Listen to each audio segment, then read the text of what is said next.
The first car produced could be bought for just $250. That's about 180 quid. A big investment even then, though, for most people.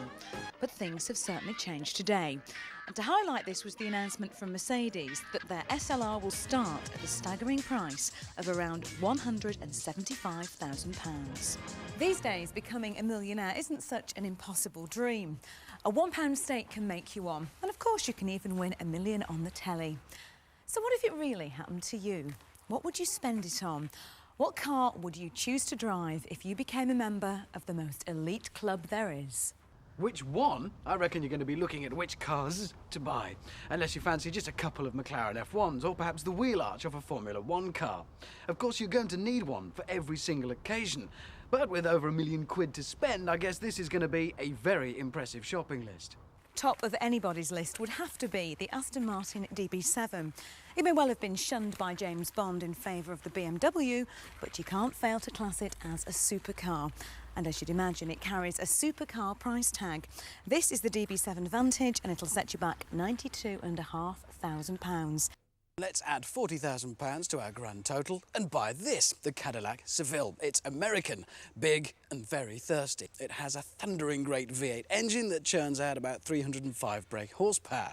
And whilst it is a tad lardy to be called a supercar, it will romp happily from 0 to 60 in about 7 seconds. Not bad for something the size of a bungalow. Chariot of the Gods or Tart's Boudoir. Either way, it costs more than 2 streets of houses, and entire herds of cattle sacrifice themselves to line the plush interior. £250,000 is a lot of money for anything, let alone a car. You don't get much more oomph than with the AC Superblower. Now, believe it or not, this car is based on the 1960s Shelby Cobra. There are loads of Cobra replicas, but this is the real thing. Gorgeous, it certainly is. Practical, it isn't. You get no fancy extras, just 2 seats, not even a handle on the outside to ruin the line of the door. What you do get, though, is the pleasure of hearing exactly what you've paid for every time you turn the engine on. Oh, and the price tag, £75,000. The S8 is a real super saloon. Despite its enormous size, the S8 has superb handling and never looks remotely flustered when parked next to some of Jaguar's finest. But you're a millionaire, so shell out another 66 grand and buy one of these, an Overfinch Range Rover, because those little luxuries and frills are essential, aren't they? This one has a Chevrolet V8 that'll drag all 2 tons of this monster from 0 to 60 in a shade over 7 seconds, if you can handle it. When Honda first produced the NSX, they made sure that it was as easy to drive as a Honda Civic.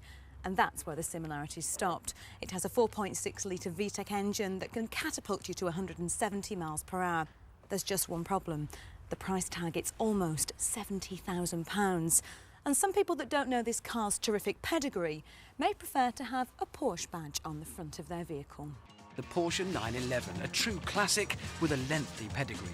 The latest evolution of a car that shares its roots with the Beetle will set you back the best part of 50, 60 or even £70,000. And if you really must have that wind in your hair feeling, you can always shell out a few extra grand on the glamorous cabriolet.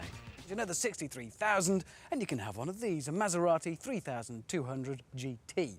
Its styling harks back to the beautiful Grand Tourers of the 1960s, and it has the very distinctive Maserati badge on the front. But if it's real sports car style you want, then take a look inside.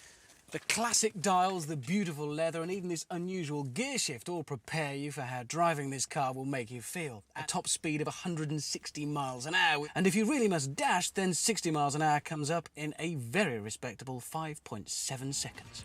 Everyone knows that it was Bond's latest steed, but at a shade over £75,000, you might be justified in expecting a dinner jacket and missile-firing watch into the bargain.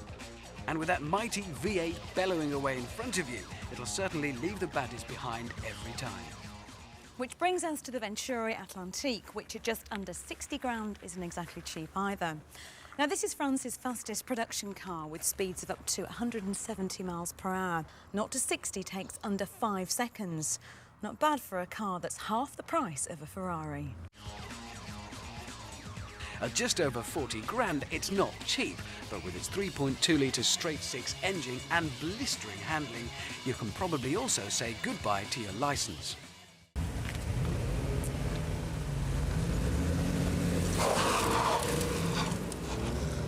Well, that leaves us then with the Toyota Yaris. Reality check. Well, very cheap to run, 7.5 grand. 50 miles to the gallon. Group 2 insurance. Seats 4 people. And it's just enough, Richard, to get us to the nearest lottery outlet. Come on. Good idea. Can you lend us a quid, Ginny? Richard. Well,